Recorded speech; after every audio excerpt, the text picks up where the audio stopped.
오늘 말씀은 이제 드디어 아브라함과 사라가 아들을 낳는 장면을 기록하고 있습니다. 지금까지 아브라함 스토리에서 아마 가장 중요했던 주제가 아마 이 사건이라고 해도 과언이 아닐 것 같습니다. 아브라함은 그의 나이 75세에 이 자녀에 대한 약속을 받았고, 그리고 이 자녀에 대한 약속을 25년간 붙들면서 이 소망이 이루어지기만을 간절히 바라며 살아왔었습니다. 그런데 이제 드디어 그런 일이 25년 만에 이제 이루어지게 된 것입니다. 여러분들은 이런 일이 이루어진다면 마음이 어떨 것 같습니까? 지금 여러분들에게 그런 소망이 있다면 한번 생각해 보시기를 바랍니다. 나에게 이런 일들이 이루어진다면 우리의 마음은 어떨까? 우리는 아마 25년이라는 시간은 고사하고 2년이라는 시간에 우리의 소망이 이루어져도 정말 난리가 날 것 같습니다. 그래서 우리가 교회에서도 서로 기쁨으로 서로 나누고 서로 고백하고 감사하고, 또 우리 교회 공적인 일이라면 교회 인스타며 유튜브며 블로그며 이런 곳에 이런 일들을 굉장히 상세하게 기록해 둘 것 같습니다. 저도 개척을 하면서 그 과정 속에 하나님께서 이루어 주신 것들 메모하곤 했었는데 지금은 어디 간 게 잘 모르겠더라고요. 어쨌든 우리는 우리에게 이런 좋은 일들이 있으면 이것을 참 기념하고 중요하게 생각하곤 할 것입니다. 그런데 오늘 성경은 이 사건에 대해서 굉장히 짧게 기록하고 있습니다. 넓게 봐도 오늘 본문 7절 정도이고, 짧게 본다면 오늘 본문 1절과 2절 정도라고 할 수 있겠죠. 여러분, 하나님은 왜 이 사건을 이렇게 비교적 그냥 짧게 기록하고 지나가게 하셨을까요? 그 이유는 아주 간단한 것 같습니다. 그것은 오늘 이 2절만으로도 우리가 이 사건에서 기억해야 할 메시지를 충분히 말씀하고 계시기 때문입니다. 그게 뭐냐 하니까 1절 한번 볼까요? 1절을 우리 함께 읽어보면 좋겠습니다. 시작. 여호와께서 말씀하신 대로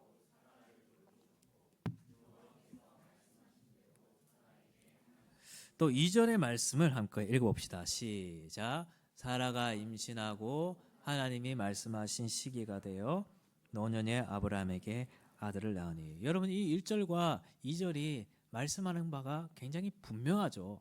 뭘 말합니까? 이 일은 하나님의 말씀, 그 약속에 따라 이루어졌다는 겁니다. 이 사건이 굉장히 아브라함의 큰 사건이고 이 창세기 흐름 속에서 중요한 일이지만, 이 큰 사건 속에서 우리가 기억해야 될 아주 분명한 메시지가 있는데, 그게 뭐냐 하니까 하나님은 자신의 약속을 신실하게 이루는 분이시고 자신의 말씀에 따라 정하신 때에 주권적으로 그 일을 해 나가는 분이시라는 겁니다. 그래서 우리는 이 놀라운 일을 볼 때마다 하나님께서 자신의 약속에 따라 이 일을 이루어 가신다는 것을 알고 하나님을 기억하고 하나님께만 감사를 드리고 하나님께만 영광을 올려야 된다는 것. 이것이 하나님께서 이 사건을 통해 우리에게 말씀하고 싶은 중요한 메시지라는 겁니다. 그런데 여러분, 이런 메시지는 우리가 이미 잘 알고 있는 것이지만, 그러나 사실은 우리가 이 메시지를 정말로 가슴에 다시 새겨야 할 정도로 이 메시지는 우리에게 너무나도 중요합니다. 왜냐하면 우리가 이것을 머리로는 잘 알지만 실제로 그런 상황이 되면, 이 아브라함과 같이 이런 일들을 경험하게 되면 우리는 이런 것을 잊어버릴 때가 너무나 많기 때문입니다. 저도 사실 지난 주간에 이것을 정말 깊게 생각했던 일이 하나 있었습니다. 설교 시간에 개인적인 일을 길게 얘기하고 싶지는 않은데 제가 너무 깊게 생각했던 부분이라 잠시 나누고 지나가도록 하겠습니다. 제가 지난 주간에 사택 이사를 위해서 이것저것 신경을 정말 많이 쓰곤 했었습니다. 현재 집주인이 딱 이제 60일 앞두고 연락 오는 바람에 제 개인적으로는 굉장히 마음이 급해가지고 많이 분주하게 움직여야 했습니다. 왜냐하면 2년 전에 운영위원회로 섬겼던 분들은 아시겠지만, 저 같은 경우에는 이제 기금 대출을 받으려면 심사를 놓고 또 심사 이후에 50일이 지나야 대출이 되는 거예요. 60일 남았는데 50일이 지나야 대출이 되니까 저 입장에서는 얼마나 마음이 급하겠어요. 더군다나 제가 대출이라고 하면 아마 평균 이상으로 대출을 많이 받아본 사람일 겁니다. 교회 대출, 사택 대출 하면서 또 제가 대출 거절을 몇 번 받아보다 보니까 이 대출이라고 하면 좀 제가 스트레스를 받고 또 심장이 두근거리곤 그럽니다. 그래서 이번에는 집주인 연락을 받자마자 바로 금요일 연락 받고 토요일 날 바로 부동산을 찾아다니면서 집을 알아보곤 했었습니다. 그런데 그렇게 집을 다 봤는데 마지막으로 이제 중개인 분께서 지금보다 평수가 좀 작은 집인데 집이 좀 괜찮은데 한번 보시겠냐고 그렇게 묻는 겁니다. 그래서 처음에는 그런 평수는 이제 생각을 안 하고 있었는데 마지막이니까 그냥 한번 보자 싶어서 그래 봤었습니다. 그런데 가서 창문을 통해 밖을 보는데 제가 10년 전에 이 혁신도시에 와서 기도했던 그 장소가 보이는 겁니다.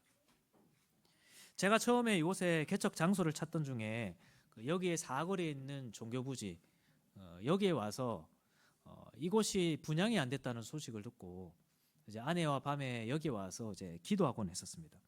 하나님, 이곳에 교회를 세울 수 있게 해주십시오.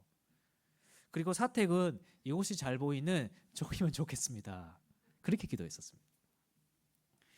그런데 그렇게 기도했던 10년 전에 기도했던 곳에서 제가 손가락으로 가리켰던 곳에서 그 아래쪽을 이제 바라보고 있는데 이것이 하나님의 인도하심이다. 그런 생각이 딱 들었습니다. 그래서 토요일에 그 집을 보고 그 다음날 지난 주일에 운영위원회에 이야기를 하고 그리고 지난주 중에 이제 계약까지 마쳤습니다. 계약을 해야 심사를 넣고 심사를 받아야 50일 후에 대출이 되니까 급하게 움직인 겁니다.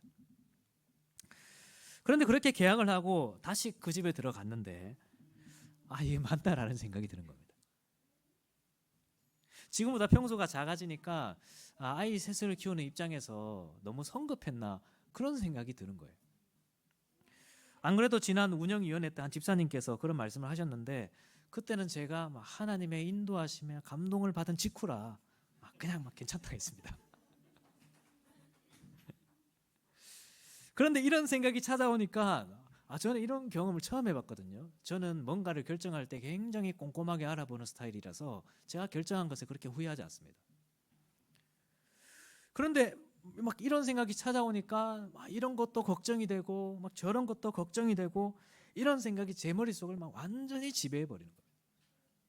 그래서 하루 종일 일이 아무것도 안 되더라고요. 그래서 밤에는 결국 이래 갖고는 안 되겠다. 밤에 맛있는 거라도 먹고 생각을 털어버리자. 맛있는 걸 먹었는데도 그런 생각이 그 다음날 또 계속해서 저를 지배하는 것입니다. 그러다가 오늘 말씀을 보는데 오늘 말씀 6절에 보면 사라는 이렇게 하나님의 은혜를 경험하면서 이렇게 말하더라고요. 하나님이 나를 웃게 하시니 듣는 자가 다 나와 함께 웃으리로다. 근데 저에게는 웃음이 없는 겁니다. 우리가 말로는 다 하나님의 은혜다, 하나님의 인도하심이다라고 하면서도 또 심지어 제가 기도한 대로 하나님께서 인도해 주셨는데도 불구하고 그런 감동과 기쁨은 잠깐이고 결국 인간적인 생각으로 또 불평하고 걱정하고 난다는 거예요. 하나님은 우리에게 이 사라와 같이 하나님의 일하심을 통해 기뻐하고 웃음을 회복하고 즐거움을 주기를 원하시는데 우리가 그런 장면을 목격하고 은혜를 누리면서도 또 다른 걱정을 미리 앞서서 하면서 기쁨을 누리지 못하고 사는 거예요. 사랑하는 여러분, 혹시 우리에게 이런 모습이 있지는 않습니까? 사람이 참 희한하더라고요. 저는 지난 주간에 참 기분이 참 묘한 것을 경험했습니다. 저라는 사람이 참 희한하다는 생각을 했어요. 사람이 어떻게 이렇게 희한할 수 있을까? 이것이 분명히 하나님의 은혜고 인도하심인데 웃지 못하고 감사하지 못하는. 여러분, 그 이유가 뭘까요? 그것은 우리가 이런 일들을 경험하면서 이 단 하나의 메시지에 집중하지 못하기 때문입니다. 이것이 하나님의 돌보심의 결과이고 하나님의 적절한 때에 일어났다는 그 은혜의 메시지에 집중하지 못하기 때문이에요. 그러면서 오히려 이 메시지를 흐리게 하는 걱정과 불평, 또 이 걱정 불평 외에도 내가 이렇게 되기까지 내가 얼마나 애썼는데 그런 생각들, 또 때로는 내가 너무 분주한 가운데 이것이 하나님의 응답인지도 모르고 지나가는, 그렇게 지나갈 때가 너무나 많다는 겁니다. 사랑하는 여러분, 그러나 하나님은 우리가 다른 소리에 마음을 빼앗기지 말고 우리가 이런 일들을 경험했을 때 오직 이 단 하나의 메시지를 확실하게 기억하라 말씀하십니다. 이것은 하나님의 말씀에 따라 하나님께서 우리를 돌보신 것의 결과이고 하나님의 신실하심의 결과라는 거예요. 저만 해도 그렇잖아요. 10년 전에 이 교회 앞에 거실 하나 없는 사택에서 시작했던 제가 이렇게 10년이라는 시간을 지나 제가 기도했던 그 자리에 갈 수 있는 것은 하나님께서 우리를 돌봐주셨기 때문입니다. 아니고서는 우리가 어떻게 이렇게 할 수 있을까요? 여러분, 혹시 여러분들이 지난 한 주 저와 같은 생각에 사로잡혀 있다면 오늘 그 생각들을 내려놓고 오늘 이 단 하나의 메시지에 다시 집중했으면 좋겠습니다. 우리의 생각을 흐리게 하는 것들을 내려놓고 우리를 돌보시는 하나님, 하나님의 약속에 따라 신실하게 일하시는 하나님, 하나님이 정하신 때에 우리에게 특별한 은혜를 베푸셔서 우리로 하여금 웃게 하고 기쁨을 회복시키시는 하나님, 그 하나님에 대한 메시지에 우리가 집중하는 그런 한 주간이 되었으면 좋겠습니다. 사랑하는 여러분, 우리가 이것을 기억한다면 이제 우리는 우리에게 일어나는 이 일들을 볼 때마다 하나님께 감사하고 또 기뻐하고 또 하나님께만 영광을 돌릴 수 있을 것입니다. 또 더 나아가서 하나님께 정말 감사하는 삶을 살아갈 수도 있겠죠. 어떤 삶이 있을까요? 오늘 말씀 3절과 4절을 이어서 보면 이제 이렇게 하나님의 은혜를 경험한 아브라함에게 어떤 모습이 나타났는지를 기록하는데 이 부분도 딱 한 가지만 기록하고 있습니다. 오늘 본문은 굉장히 단순해요. 한 가지만 기록합니다. 그게 뭐냐 하니까 하나님께 대한 아브라함의 순종입니다. 아브라함은 두 가지를 순종하는데 첫 번째는 그의 아들 이름을 이삭이라고 지은 것이고 또 하나는 그 이삭에게 할례를 행했다는 것입니다. 이것은 모두 하나님이 말씀하신 대로 행한 일이었죠. 여러분, 이 부분이 오늘 우리에게 주는 메시지가 또 크지 않겠습니까? 왜냐하면 우리는 이런 일들을 경험하면서 그 하나님의 일하심을 잊어버릴 때도 있지만 때로는 기억은 하지만 그냥 그 사건 그 자체에 의미를 둘 때가 많기 때문입니다. 나에게 일어난 이 일, 그냥 그 자체에 그냥 의미를 두고 지나갈 때가 많아요. 예를 들면 앞서 말한 대로 하나님께서 10년 전 저의 소망을 기억하시고 이렇게 하나님께서 인도해 주셨는데 그런데 그냥 여기에 머물러 있을 때가 많다는 것입니다. 그래서 뭐 간증하고 설교하면서 하나님이 우리를 이렇게 인도하셨습니다. 하나님이 이렇게 선하게 인도하셨습니다. 다 하나님의 은혜입니다. 그냥 그런 그냥 고백에 그냥 머물러 있는 거예요. 여러분, 그런데 이것이 하나님의 뜻이라면 지금 아브라함 이야기는 그냥 여기에서 끝이 나야 됩니다. 이삭이 태어나고 끝나야 되잖아요. 그래서 성경은 오히려 이 부분을 아주 간단하게 언급하고 오히려 이 아브라함의 스토리의 이제 마지막까지 이 아브라함의 전적인 순종을 굉장히 길게 서술하면서 강조하고 있습니다. 그 시작이 바로 오늘 본문인 거예요. 여러분, 25년을 기다렸던 아들에게 할례를 행하는 것이 과연 쉬운 일이겠습니까? 난지 8일 된 아이에게 몸에 칼을 대는 것이. 그러나 그렇게 할 수 있었던 이유는 이 아이가 하나님이 약속하신 언약의 자녀인 것을 믿고 하나님께 대한 믿음과 그 확신과 그 순종에 대한 마음 때문에 아브라함이 이렇게 할 수 있었던 거예요. 바로 이 아이를 주신 것이 하나님의 은혜이고 그래서 아브라함도 이 은혜에 반응하면서 하나님 말씀대로 그런 일을 하는 거예요. 비교적 어려운 일이지만 굉장히 어려운 일입니다. 할례라는 거. 그리고 다음 장에서는 어떤 일이 있냐니까 이삭을 바치라는 하나님의 말씀에 순종해요. 또 그 다음 장에서는 어떤 일이 있냐니까 막벨라 굴을 통해 하나님을 향한 전적인 순종을 드립니다. 여러분, 이것은 우리가 정말 깊이 생각해 봐야 합니다. 하나님은 일방적으로 하나님의 능력과 은혜가 어떤 것인지를 그냥 일방적으로 나타내려고 하시는 것이 아닙니다. 결국 이 은혜를 통해서 우리가 순종의 사람이 되기를 원하시는 거예요.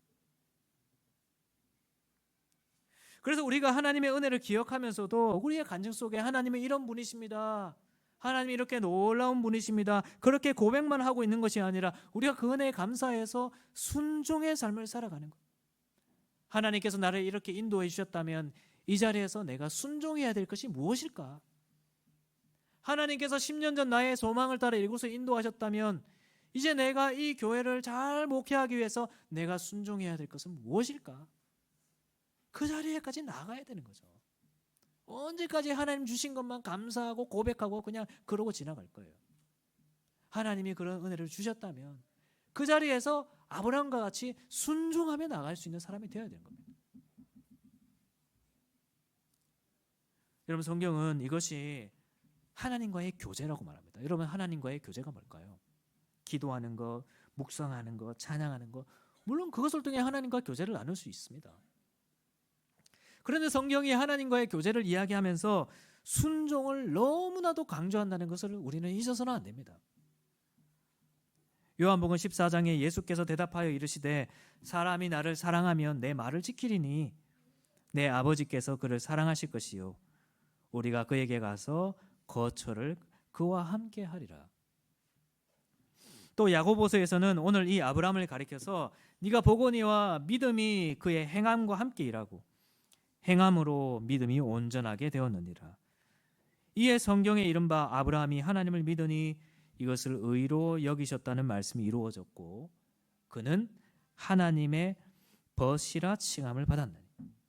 아브라함이 하나님의 벗이라 칭함을 받는 그것이 이 아브라함의 전적인 순종으로 가능하게 되었다고 말하는 거예요. 그래서 우리도 저와 같이 이렇게 하나님의 은혜를 경험했다면 하나님께서 나를 이렇게 인도해 주셨어. 그냥 그러고 마는 것이 아니라 그렇게 인도해 주신 그 자리에서 하나님께 순종하는 삶을 살아야 되는 것입니다. 내가 이 자리에서 순종해야 될 것이 뭘까? 그것을 하나님께 기도하면서 순종의 삶을 살아가야 되는 거예요. 여러분, 하나님께서 여러분들에게 원하시는 순종의 자리가 있을 겁니다. 벌써 6개월이 지났지 않습니까? 연초를 시작하면서 여러분들이 결단했던 것 이제 후반기를 시작하고 있는데 우리가 이 한 해 동안 주님 앞에 드려야 될 순종은 어떤 것인지 다시 한번 생각해보는 시간을 가졌으면 좋겠습니다. 지금까지 하나님의 은혜를 경험하면서도 그냥 그 일어난 그 변화 그 자체만 그냥 의미를 두고 지나왔던 지난 6개월이었다면 이제 남은 6개월 동안은 하나님 앞에 순종하며 우리의 삶을 결단하며 드리는 그런 우리의 삶이 되었으면 좋겠습니다. 지난 주간에 어떤 성도님의 인스타를 보니까 이런 말이 있더라고요. 하나님, 제 계획에 맞춰 주실 거죠? 아니요. 제가 하나님 뜻에 맞추겠습니다. 하나님, 제 편에 서실 거죠? 하나님, 아니요. 제가 하나님 편에 서겠습니다. 여러분, 지금 그 성도님에게 어떤 큰 어려움이 있는 것 같더라고요. 그래서 몇몇 성도님들이 함께 기도하고 있습니다. 그런데 제가 그 글을 보면서 참 감사했던 것은 그런 어려움 중에서도 아니요. 제가 하나님의 뜻에 맞추겠습니다. 아니요. 제가 하나님 편에 서겠습니다. 그렇게 고백하는 것이 너무 감사했습니다. 여러분, 사실 우리의 신앙생활에 이것이 전부입니다. 오늘 본문이 그것을 너무나도 잘 가르쳐준다고 생각하거든요. 약속하신 것을 신실하게 지키시는 하나님, 그 하나님에 대한 메시지와 그 하나님을 기억하고 아는 자들이 하나님께 대하여 감사하며 순종하며 나아가는 이것이 신앙생활의 전부입니다. 그런데 어느 순간부터인가 우리에게 이 반쪽짜리 신앙생활에 우리가 찾아온 것 같아요. 반쪽짜리 신앙생활. 어제 전화를 한 통 받았는데 사실은 좀 기분이 이상했습니다. 어디 멀리서 전화 오신 것 같아요. 그냥 인터넷에 검색해서 교회로 전화가 왔습니다. 자기가 이제 58인데 교회를 안 다니다가 유튜브에서 설교를 듣고 은혜가 너무 충만해서 가까이 있는 10명 정도 있는 개척교회를 갔대요. 근데 이분이 이 신앙생활이 참 뜨겁고 좀 그러다 보니까 모든 말씀에 다 순종하는 거예요. 뭐 이렇게 하라는 것 하고 교회 가르침에 순종하고 근데 좀 잘못된 교회를 간 것 같아요. 그랬더니 그 교회를 떠나면 지옥 간다는 그 말에도 순종하고 있는 거예요. 그래서 제가 자기가 이제 알아볼 때도 없고 그냥 인터넷에서 뭐 교회 쳐서 저한테 전화가 온 거예요. 그래서 제가 이제 바르게 알려드렸어요. 전혀 그렇지 않다.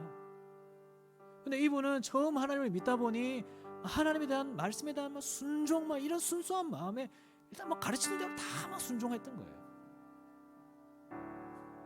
제가 지금 그런 순종을 말하는 것은 아니지만 우리는 거기에서 완전 정반대로 가 있는 것 같아요. 하나님에 대한 은혜, 신학적으로 칭의와 성화의 분리라고 얘기하잖아요. 하나님의 은혜, 하나님의 약속, 그런 것을 그냥 칭의적인 관점에서 하나님과 나 개인 사이의 어떤 관계적인 측면에서만 계속 생각을 하고, 더 나아가서 우리의 삶의 순종과 성화와 결단에 대해서는 생각하지 못하는 겁니다. 똑같은 은혜인데 말입니다. 우리에게 의롭다 하심을 주신 하나님의 은혜는 우리를 거룩하게 하시는 은혜로 나아가는 건데 말입니다. 우리는 반쪽만 생각하고 있는 거죠. 지난 6개월 동안 하나님의 은혜를 경험하면서도 그냥 그 사건 그 자체의 의미를 두고 살았다면 오늘 말씀을 우리의 가슴 속에 다시 새겼으면 좋겠습니다. 우리가 그 사건을 통해 기억해야 될 것은 하나님이 은혜 가운데 우리를 복을 주셨다는 바로 그것이고, 두 번째는 그 은혜를 맛봤다면 우리도 이 아브라함과 같이 순종하며 결단하며 나아가야 된다는 거예요. 이번 한 주간 이 은혜가 우리의 삶 속에 가득하기를 축원합니다. 그래서 우리도 이 아브라함과 같이 믿음의 사람으로 하나님의 벗이라 칭함을 받으며 하나님과 교제하고 하나님의 은혜 속에 살아가는 그런 우리 새로운 시민교회 성도들이 되기를 주님의 이름으로 축원합니다. 함께 우리 말씀을 기억하면서 찬양합시다.